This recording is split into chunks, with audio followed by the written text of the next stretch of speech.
In the previous video, we learned how to add and remove items from the hierarchical structure of a tree view. In this video, we'll continue from where that example left off to learn how to add additional columns to the tree view, which can be used to display information about the tree's items. We'll also learn how to use the bind method to capture the special event that occurs when the user selects an item from the tree view. To add new columns to the tree view, configure the columns property. I'll say treeview.config columns, and you pass the columns property a list of the names of the columns you want to include. So I'm going to just include one additional column called version. And you can see that got added here. It doesn't have a title yet, but you'll see a small divider in the middle between the two columns. To configure the properties of a column, we'll use the column method of the tree view. With the column method, the first parameter is the name of the column we want to modify, and then we can pass in one or more properties to change. So I can change the width of that version column to be 50 pixels, and I'm going to anchor it so that its contents and text are centered using the center anchor. You'll see how that shrunk down that column to now only be 50 pixels wide. In addition to configuring the columns we created, we can also configure the main tree view column with the column method by referring to it with the special name #0. So I'll call treeview.column #0, and I'm going to set the width of my main tree view column to be 150. When I execute that command, the main tree view column is now 150 pixels wide.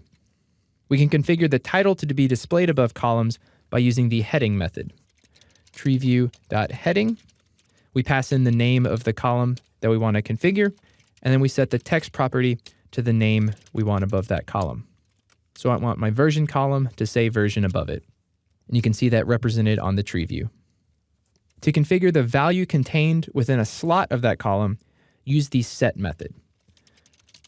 So treeview.set, the first parameter is the item on the hierarchy to which we're going to be referencing. So I want to reference that Python item in my hierarchy. I'm going to be placing contents into the version column, and the contents I want to place in there will be 3.4.1. It's the name of the Python version we're using. So when I call this, it'll look at the Python item in the tree view under the version column, and it'll place the specified text. We can also add tags to tree view items to modify their properties as groups. This is similar to what we saw with text and we'll learn with the canvas widgets. Tags can be added to an item at the time of creation by including the tags property or later by using the item method. I can add a tag to my Python item by using the item method with the first parameter being Python, referencing the item I'm going to change. And then I'll set the tags property, and I'm going to create a tag in here called software. So the tags property accepts a list of one or more strings for the tags you want to associate with that item. Once tags have been established, you can use those tags to configure items with the tag configure method. You pass in the first parameter, which is the name of the tag you want to configure, and then you can specify one or more properties. So I'm going to change the background of that tag to be yellow so it's highlighted. Again, the value of using tags is that you can have multiple items specified to use the same tag, and so you can configure their property as groups. The last thing I want to cover with the tree view widget is the very important matter of determining which item in the tree view has been selected by the user. The tree view widget does not support a command callback to execute code when an item is selected. Instead, you can listen to virtual events from the tree view. There are 3 virtual events that the tree view will produce for when a selection is made and when the tree view items are opened or closed. We'll cover virtual events in detail in a later video, but for now, I'll just use the bind method to execute a callback when the selection is made. First, I'm going to define a simple callback function here. And as I mentioned, we'll cover the details of how this is done in the later virtual event section. But this callback will simply print out, using the tree view selection method, the current item that's selected from the tree view.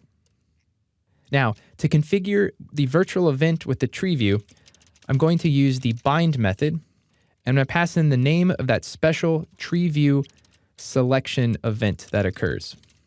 This is unique to the tree view and needs to be spelled out just as you see here, as a string with 2 open angle brackets and 2 closed angle brackets, spelled treeview select with a capital T and a capital S.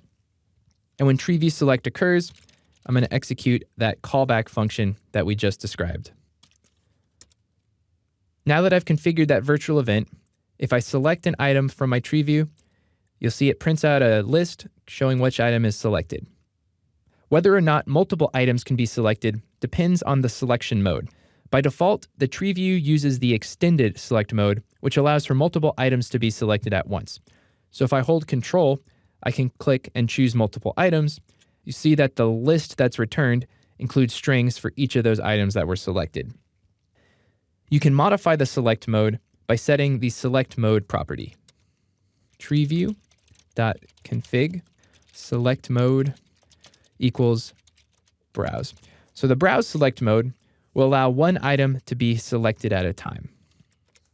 If I try to hold Control and click and select multiple items, it won't let me. Another useful select mode is the select mode of none. And as the name suggests, that doesn't allow you to select any items from the tree. So if I click, it won't highlight those items to show they're selected.